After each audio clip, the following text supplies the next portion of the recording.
इनका एक ही रहता है, ये आप पढ़िए, आपका जो भी तकलीफ है, आपका दुख दर्द है वो दूर हो जाएगा, आपको नौकरी मिल जाएगी, आप यीशु धर्म को अपना लीजिए। ये कौन सी बात हुई? हमारे पास ऐसा कोई भी धर्म गुरु नहीं है जो ये दावा करता है कि pray to Jesus YouTube channel में आप सभी का स्वागत है।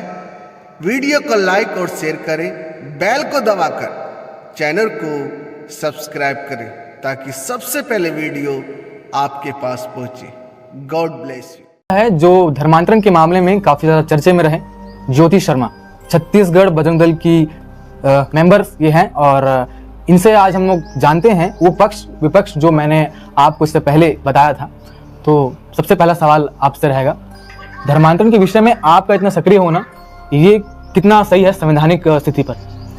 देखिए, संविधान के हिसाब से देखेंगे तो सभी को अपना मानने का, जिनको हम मानते हैं जी, चाहे हिंदू हो, मुस्लिम हो, क्रिश्चियन हो, अपना जहां मर्जी है वहां जा सकते हैं, ये सही है। लेकिन आप अगर प्रलोभन देके किसी को बुला रहे हैं वो गलत है, इसलिए उस चीज का मैं विरोध करती हूँ। स्वेच्छा से अगर कोई आता है तो कोई भी दिक्कत नहीं है। मैं संविधान का बहुत सम्मान करती हूँ, संविधान के हिसाब से ही चलती हूँ। मगर एक खबर आई थी कि जिसमें आप सेक्टर 1 में ही एक पास्टर पर हाथ उठा दिए थे, क्या वो संवैधानिक उल्लंघन है या नहीं आपके हिसाब से? नहीं, अगर कोई महिला से बदतमीजी करता है जी, तो मैं अपना रक्षा करने के लिए, ये तो कानून भी कहता है कि अपनी रक्षा करने के लिए अगर महिला उनसे अगर मैं हाथ छोड़ देती हूँ तो उसमें तो जहां तक संविधान का उल्लंघन नहीं की थी। वो जिस तरीके से मुझसे बात किए तो मुझे लगा कि वो मेरा कहीं ना कहीं अपमान कर रहे हैं, अभद्रता कर रहे हैं। अनुच्छेद 25 के अनुसार सभी को अपने धर्म का प्रचार प्रसार करना आजादी मिला हुआ है। तो अगर कोई किसी धर्म का किताब या फिर अपने धर्म का प्रचार प्रसार कर रहा है, वो कहाँ तक सही है, कहाँ तक गलत है, आप क्या उसमें विचार रखते हैं? क्योंकि एक सवाल और है, क्योंकि हिंदू धर्म में भी गीता की किताबें अक्सर रोड पर कई सारे पंडित सभी को देते हैं, सबको ये बताते हैं कि ये किताब बहुत अच्छी है, आपके जीवन में काफी काम आएगी, इससे आप अच्छी चीजें सीखेंगे। इसी प्रकार से ईसाई धर्म या कोई भी धर्म हो, वो अपनी किताबों को, अपने धर्म को लोगों के बीच में लाने की कोशिश करते हैं, क्योंकि प्रचार प्रसार का उल्लंघन ऐसा मतलब असंवैधानिक चीज नहीं है जी, बिल्कुल। तो आप ये कैसे तय करते हैं कि सामने वाला कोई भी पक्ष जो है वो जब प्रसार कर रहा हो तो प्रलोभन ही दे रहा है, और क्या केवल अपने किताब को या फिर अपने धर्म के बारे में बताना ही प्रलोभन है, या फिर धन देकर या फिर किसी चिकित्सा या फिर किसी को रोग है वो ठीक हो जाएगा, आप इस धर्म में आ जाइए, इस प्रकार की चीजें होती हैं? बिल्कुल। तो आप क्या सोचते हैं इस बारे में? देखिए, आपने जैसे गीता, भगवत गीता का कहा, तो हम भगवत गीता जैसे इस्कॉन वाले बांटते हैं, हमारे साधु संत लोग बांटते हैं, प्रसाद के तौर पे देते हैं। तो वो जब देते हैं बोलते हैं इसको आप पढ़िए, ये बोल के उनको दिया जाता है। उन्हें ये नहीं बोला जाता है कि इसको पढ़ने के बाद आप हिंदू धर्म में आइए, या आप स्वस्थ हो जाएंगे, या आपको नौकरी लग जाएगी। ये कहीं भी आप नहीं सुने होंगे कि हमारे भगवत गीता को देते हैं साधु संत हो या जो भी हम लोग देते हैं, तो ये हम कभी नहीं कहते हैं। ये अपना बाइबल को जब देते हैं, कहीं भी मैंने देखा है, प्रचार करते हैं, कहीं भी चले जाइए, आप पूरे देश में चले जाइए, मैं सिर्फ छत्तीसगढ़ की बात नहीं कर रही, इनका एक ही रहता है, ये आप पढ़िए, आपका जो भी तकलीफ है, आपका दुख दर्द है वो दूर हो जाएगा, आपको नौकरी मिल जाएगी, आप यीशु धर्म को अपना लीजिए। ये कौन सी बात हुई? और ये सिर्फ हिंदू को ही क्यों दिया जाता है? आपने जैसा कहा ना कि आपको आप विरोध करती हैं, मैं जहां विरोध करने जाती हूँ वहां पर आप कभी मैं लेके जाऊंगी आपको, देखिएगा वहां 99% महिलाएं रहती हैं, हिंदू महिलाएं रहती हैं, जो मांग में सिंदूर, पैर में बिछिया पहने रहती है, कांच की चूड़ी पहने रहती है, वो ही वहां मिलेंगी। अच्छा, लड़कियां मिलेंगी आपको वहां, क्रिश्चियन कभी मिलेंगे, 4-5 मिलेंगे जो पादरी, अपने आप को पादरी कहते हैं, वो ही रहते हैं। तो ऐसा कौन सा इन लोग पूजा पाठ करते हैं सिर्फ हिंदुओं को बुला के? आपने कहा तो भाई वो चर्च है, मैं अपने घर में पूजा पाठ करूंगी तो ये मैं मंदिर नहीं बोलूंगी, मेरा घर ही रहेगा। तो उन लोग जहां लोगों को इकट्ठा करते हैं उसको चर्च बोलना शुरू कर देते हैं, फिर बोलते हैं आप स्वस्थ हो जाएंगे। इनका बहुत सारे पोस्टर भी कई बार लगे रहते हैं, देखिएगा चंगाई सभा का, कि लूला जो है वो चलने लग जाएगा, लंगड़ा लूला अंधा देखने लग जाएगा, मुर्दा जिंदा हो जाएगा। ऐसे इनके जगह जगह में पोस्टर लगे रहते हैं। अगर सभी अस्वस्थ हैं, जो लूले लंगड़े हैं, जो बीमार है, कैंसर ठीक हो जाता है, तो इतने बड़े हमारे सरकार को, हमारे केंद्र सरकार को तो फिर एम्स जो है इतने डॉक्टरों के लिए इतना अरबों रुपए खर्च करके नहीं बनाना चाहिए मेरे हिसाब से। फिर इन्हीं लोगों को बोल देना चाहिए भाई वहां ठीक हो रहे हैं। सब पढ़ाई लिखाई जो हमारे बच्चे लोग आज के समय में पढ़ाई कर रहे हैं, जो 6-6 साल देते हैं MBBS करने के लिए, तो पढ़ाई भी उनका व्यर्थ है। फिर तो जब भी ईसाई धर्म के लोग किसी भी घर पर जाते हैं प्रार्थना सभा करने के लिए, तो उसे चर्च कह देते हैं और आसपास की सभी महिलाएं और सभी लोगों को बुला लेते हैं। किसी भी घर में अगर प्रार्थना सभा हो रही है तो आसपास के लोग उस घर पे आ रहे हैं, ये उस आसपास के लोग और उस घर के बीच का मामला है, और उनको उस धर्म अपनाना है या नहीं अपनाना है ये उनका निर्णय होगा। उस पर आप जब इंटरफेयर करते हैं, आप उस क्या सोचकर विचार रखते हैं, क्योंकि वो दोनों पक्षों के बीच का मामला है। बिल्कुल।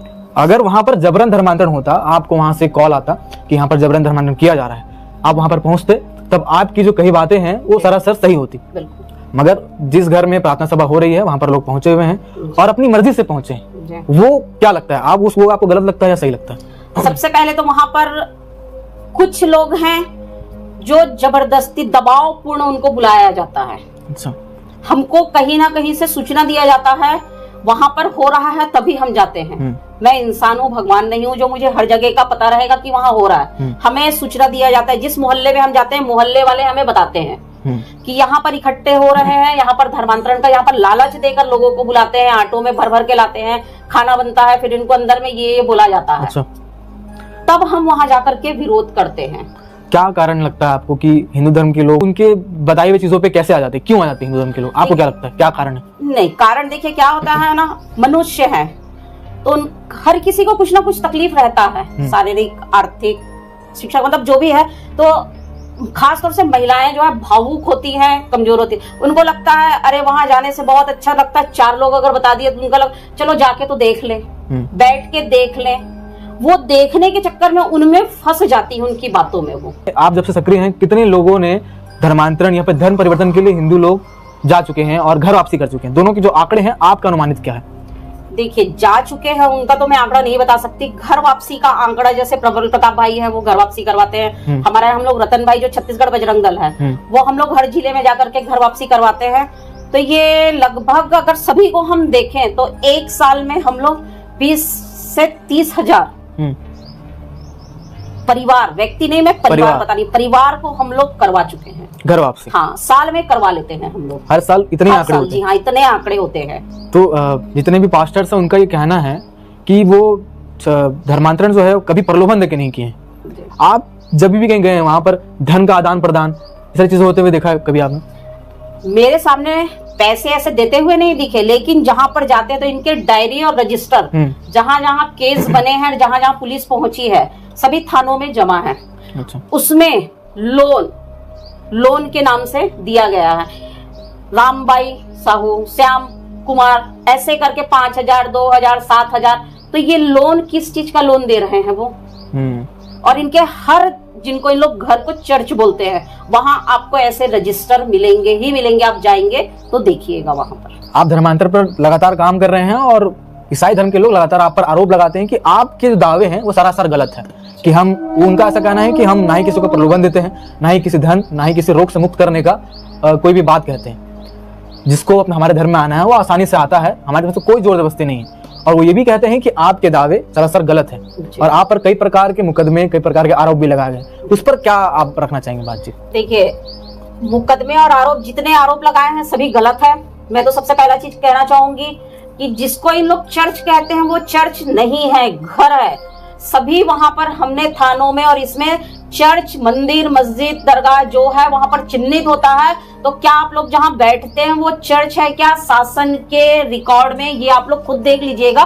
मेरे ऊपर जो आरोप लगाते हैं लालच देकर, क्योंकि लालच आप लोग देते हैं, इन लोग लालच देते हैं। लोग हमें खुद बताते हैं, जो घर वापसी किए हैं वो खुद बताते हैं कि हमको इतने पैसे का, हर जगह पैसे का ही आता है, हमें इतने पैसा दिया गया था इसलिए हम धर्म परिवर्तन हुए हैं। इनका आरोप हमेशा रहता है कि ज्योति शर्मा हर जगह पहुंच जाती है छत्तीसगढ़ में। इनका एक और आरोप रहता है कि जबरदस्ती में, मैं जबरदस्ती में कहीं भी अगर हल्ला की होंगी तो आप लोग प्रूफ कीजिए कि उस कमरे में जहां पर मैं जाती हूँ बंद करवाने के लिए, वहां पर सिर्फ क्रिश्चियन ही बैठे हैं क्या? अगर हिंदू समाज नहीं है, सिर्फ वहां पर क्रिश्चियन है, तो आप लोग एक भी बता दीजिएगा जहां मैं पहुंची होंगी वहां हिंदू समाज की महिलाएं नहीं बैठी थी।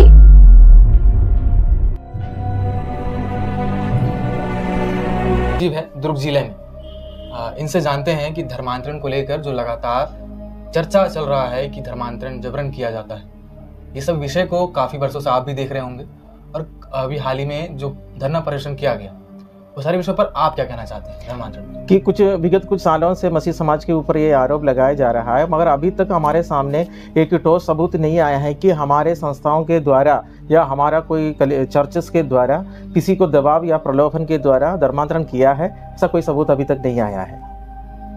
क्या प्रलोभन देके धर्मांतरण होता है? देखो, धर्म परिवर्तन जो है संवैधानिक अधिकार है। हमारा भारत सरकार और राज्य सरकार में इसका प्रक्रिया है और कलेक्ट्रेट के माध्यम के द्वारा कोई भी अपना धर्म को परिवर्तन कर सकता है और इसका अधिकार सिर्फ कलेक्टर के पास है। और ये बात हम खंडन नहीं कर रहा है कि गैर मसीह लोग प्रार्थना सभाओं में नहीं आ रहे। बहुत से गैर मसीह लोग, सिर्फ हिंदू नहीं, मुसलमान नहीं, बहुत से अन्य समुदाय के लोग मसीह समाज के प्रार्थना सभाओं में आते हैं, स्वयं इच्छा से आते हैं और प्रार्थना करके जाते हैं। मगर हमारे ये चर्चेस में या हमारा स्कूल है, कॉलेज है, हमारा स्वास्थ्य केंद्र है, वहाँ पर हम किसी को कोई प्रकार का सुविधा या प्रलोभन नहीं दे रहा है कि नौकरी देंगे, पैसा देंगे, आप हमारा धर्म में जुड़िए। इसी प्रकार का कोई प्रलोभन हमारे समाज के द्वारा नहीं दिया जा रहा है। कई वीडियोस में और कई हिंदू संगठनों के मुखिया ऐसा कहते हैं कि हमने जब जाकर अपना संगठन द्वारा जब जाकर किसी भी प्रार्थना गृह में जाकर आक्रोश करते हैं, उनको मना करते हैं, रोकते हैं, तो उस वक्त ये दिखाई पड़ता है कि वो लोग जबरदस्ती आए हैं और जबरन उनको बुलाया गया या फिर उनको बहला फुसला कर बुलाया गया, इस प्रकार की बातें की जाती है। ये उनका सिर्फ दावा है कि हमने उनको बुलाया है। हमारा कोई भी अगुवे लोग, मसीह समाज के कोई भी धर्म गुरु गैर मसीह लोगों को अपना प्रार्थना सभा में नहीं बुला रहा है। ये सिर्फ उनका दावा है। वो लोग प्रार्थना सभाओं में घुसते हैं, गैर मसीह लोगों को लोकर बोलते हैं कि इनको लालच देकर, कुछ भी एक लालच देकर बुलाया है। मगर ये हमारे ऊपर लगने वाला एक छोटा आरोप है। आप इसे एक छोटा आरोप कह रहे हैं, मगर ये पूरे समाज में, हर धर्म के समाज के बीच में ये काफी ज्यादा वायरल हो रहा है, क्योंकि सभी को लगता है कि ईसाई धर्म जो है बाकी धर्मों को पैसे देकर या फिर उनको ये दावा कर करके अगर आपको ये रोग है तो आप हमारे धर्म को अपनाएंगे तो आपका रोग ठीक हो जाएगा। इस प्रकार के दावे करके उन्हें अपने धर्म की ओर खींचते हैं। इस प्रकार की बातें चलती है। हाँ, क्या कहना चाहेंगे? नहीं, हमारा तरफ से कोई भी ऐसा ऑफिशियल स्टेटमेंट नहीं है। या हाँ, हमारा बीच में एक या दो धर्म गुरु के मुंह से निकला होगा कि हम आपको चंगाई दे सकता है करके, मगर ये मसीह समाज का औपचारिक स्टेटमेंट नहीं है कि आप चर्च में आइए आपको चंगाई मिलेगा। हमारे पास ऐसा कोई भी धर्म गुरु नहीं है जो ये दावा करता है कि हम आपको चंगाई देंगे। अच्छा, ऐसे कहा जाता है कि आपके धर्म के लोग लगातार छोटी बाइबल जो किताब होती है तो सारे मार्केट्स में अलग अलग जगहों पर देकर कहा जाता है कि इस किताब को पढ़िए और हमारे धर्म की ओर आइए, ये आपको अच्छा लगे। मैत्री गार्डन, ये तमाम जगहों का जिक्र किया जाता है। तो और एक होता है कि संडे के दिन किसी भी कॉलोनी या फिर किसी भी वार्ड के एरिया के लोगों को एक साथ कर लेके आया जाता है अलग अलग लोगों द्वारा। हमारे समाज के द्वारा छोटा बाइबल का विवरण नहीं किया जा रहा है और धर्म का प्रचार संविधान के द्वारा अधिकार दिया जा रहा है कि कोई भी व्यक्ति अपना धर्म का प्रचार कर सकता है, मगर हम नहीं कर रहे। वो जो अभी धरना प्रदर्शन किया गया जिसमें इतने सारे लोग इकट्ठा हुए, लगभग 10 से 15 हज़ार लोग वहां पर इकट्ठा हुए, वो धरना प्रदर्शन क्यों किया गया था? क्या आपको जरूरत पड़ी थी? क्या कुछ हुआ था उसको लेकर बताइए। कि विगत कुछ सालों से, 2-3 साल से और कल ये 2 महीने के अंदर छत्तीसगढ़ के अंदर बहुत जगहों में प्रार्थना सभाओं में घुसकर उग्रवादियों के द्वारा मारपीट किया गया, पादरी लोगों को मारा, प्रार्थना सभा में धार्मिक कार्यक्रम के बीच में मारपीट किया गया है। और इसका सूचना जब पुलिस प्रशासन को दिया गया है, जिस प्रकार कार्यवाही करना चाहिए उस प्रकार कार्यवाही पुलिस प्रशासन नहीं किया।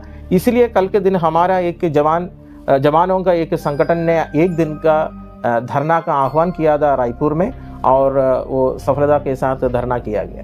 छत्तीसगढ़ में ऐसा कहा जाता है कि आदिवासी क्षेत्रों को ईसाई समुदाय के लोग ज्यादा टारगेट करते हैं, गरीब तबके के लोगों को टारगेट करते हैं।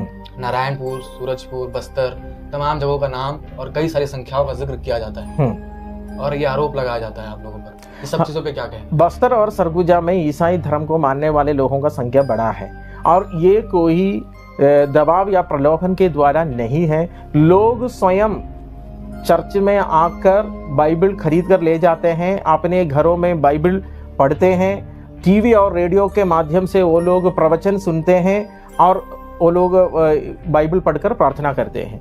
क्या आप लोगों को लगता है कि आप यहाँ कह रहे हैं कि मसीह समाज में कोई भी इस प्रकार के काम नहीं कर रहा है, हाँ। मगर इस समाज से जुड़े कोई और व्यक्ति, कोई और गुरु इस प्रकार की कोई भी कार्य कर रहे हैं जिसके हाँ। कारण इतने सारे अफवाह फैल चुके हैं? इतने साल में मसीह समाज पर कई सारे आरोप लगाए गए, क्या कारण हो सकता है? देखो, मैंने इसके पहले भी जो भी मीडिया इंटरव्यू में मैंने बताया है कि यदि हमारे तरफ से कोई प्रकार का प्रलोभन या दबाव कोई एक समाज को या व्यक्ति को दिया जा रहा है कि हमें सूचना दीजिए, हम जरूर उन व्यक्तियों को रोकेंगे। हमारा समाज के अंदर से यदि कोई प्रकार का ऐसा संविधान विरोधी कार्य हो रहा है तो हम जरूर उस व्यक्ति को रोकेंगे। आप लोग को कहा जाता है कि आप लोग लाखों रुपए देकर अपने धर्म में बुलाने का दावा करते हैं, इसको लेकर क्या कहें? हमें हमारा दुर्ग जिला में हमारा जितने भी स्कूल है, कॉलेज है, अस्पताल है, चर्च है, सब कुछ लोन में है।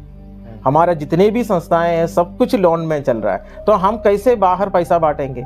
हमारे पास यदि पैसा है तो पहले हम अपना लोन को चुकाएंगे, हमारे घर का लोन को चुकाएंगे। कहते हैं कि ये जो पैसा है ये इंटरनेशनल मिशन के द्वारा आता है। इंटरनेशनल मिशन बहुत सालों से भारत सरकार के द्वारा उसको रद्द किया गया है। इंडिया में कोई भी विदेशी पैसा नहीं आ सकता। यदि आएगा तो वो सेंट्रल गवर्नमेंट के माध्यम से निगरानी से आएगा, वो सामाजिक कार्य के लिए आएगा, वो सरकार के निगरानी में वो सामाजिक कार्य होता है। और सिर्फ मसीह समाज के लिए सिर्फ नहीं आएगा, वो पूरे जितने भी सामाजिक संस्थाएं भारत में हैं वो सामाजिक संस्थाओं के लिए आता है। उसका एक हिस्सा मसीह समाज को भी मिलता है। एक सवाल है कि आप लोग जब बाहर किसी परिसर में, किसी पार्क में या फिर बाहर किसी एरिया में जब आप प्रार्थना सभा करते हैं तो या फिर वो घर हो या फिर बाहर कोई पार्क हो, वहां पर आप एक रजिस्टर लेकर बैठते हैं जहां पर ये लिखा होता है कि हम जो आए हैं उनको इतने रुपए का लोन देंगे और आपको ये लाभ मिलेगा, इस प्रकार की चीजें। और रजिस्टर आप ईसाई समाज के सभी कार्यक्रम पर मेंटेन किया जाता है, ऐसा एक आरोप है। नहीं, ये एकदम झूठा आरोप है। वो रजिस्टर हम देखना चाहता है और हम देखना चाहते हैं कि वो रजिस्टर में किसका किसका नाम है, किसको किसको लोन दिया है। ये सारे झूठा ये आरोप लगाने के पीछे का कारण यही था कि वो भिलाई 3 में एक पास्टर को वो सरकार के कम्युनिटी हॉल था, सामाजिक भवन था, वो कम्युनिटी भवन मसीह समाज के लोगों के लिए एक समय में दिया गया था। वहाँ पर एक रजिस्टर मिला, वहाँ पर कुछ पैसा का हिसाब किताब था। वो यही था कि वो एक चिट्टी फंड चल रहा था, उस चिट्टी फंड का हिसाब किताब उस बुक में था। किसी को पैसा नहीं दिया है, वो चिट्टी फंड का ही था। तो मैंने पहले से बताया है कि दुर्ग जिला में हमारा जितने भी कलीसियाएं हैं, जितना हमारा चर्च है, हमारा स्कूल है, अस्पताल है, सब कुछ लोन में है। हम खुद लोन में हैं और किसी को लोन देने का स्थिति में नहीं है मसीह समाज। ये हम छत्तीसगढ़ वासियों को बताना चाहते हैं। इन सारे आरोपों के साथ साथ मीडिया में काफी ज्यादा आप लोग चर्चे में रहते हैं। ये जो आरोप और जो धर्मांतरण का जो चल रहा है खबर, ये मीडिया के कारण और लोगों तक पहुंच चुका है। तो मीडिया को लेकर क्या बोलना चाहिए? मीडिया ने ये जो हिंसा जो फैल रहा है इसको किस रीति से टैकल करना है कि बहुत से मीडिया ने सही रीति में इस पर काम नहीं किया है। ज़्यादातर समय हमारे लोगों के ऊपर हिंसा होता है और हमारा पक्ष मीडिया नहीं लेता।